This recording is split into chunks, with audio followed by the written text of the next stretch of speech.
જો જે પણ મિત્રો તૈયારી સાથે સંકળાયેલા છે ને તમામ મિત્રોને એક ભાઈ તરીકે વિનંતી કરું છું કે જીવનમાં સરકારી નોકરી જોઈતી હોય ને તો 10-12 કલાક રોજ વાંચવાની તૈયારી રાખો. જો 10-12 કલાક વાંચવાની તૈયારી ન રાખી શકતા હોય ને તો નોકરી મૂકીને ધંધે લાગી જાઓ. ખોટો સમય ના બગાડશો.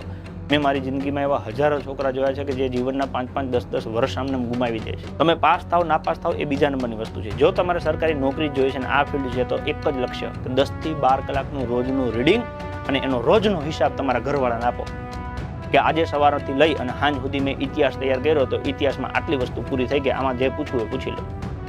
આજે ગણિતના આટલા ટોપિક પૂરા કર્યા, કોઈ પણ દાખલો તમારે પૂછવો એ પૂછી લો. આવું રોજ કરી શકો ને તો સ્પર્ધાત્મક પરીક્ષાના ફિલ્ડમાં રહેજો. બાકી જિંદગીમાં ચાની લારી કરવાની હોય ને તો અત્યારથી કરી લેજો, તેથી ધીમે ધીમે આવક ચાલુ થઈ જાય. કે રિક્ષા લેવાની હોય તો રિક્ષા લઈ લેજો, અથવા તો કોઈ મોટો ધંધો કરવો હોય તો એ ચાલુ કરી દેજો. બાકી ખાલી ખોટી એવું ઘરે કયો તૈયારી કરું છું ને 1 કલાક વાંચતા ના હોવ તો કે એનું પરિણામ નહીં આવે, એ જિંદગી બગડશે. એવું ન કરતા. એનું તમને પસ્તાવો આજથી 5-10 વર્ષ પછી થશે. કેમ કે 10 વર્ષ પછી તમે ચાની લારી કરશો ને ત્યારે એમ થાય કે આના કરતાં 10 વર્ષ પહેલાં કરી દીધી હોત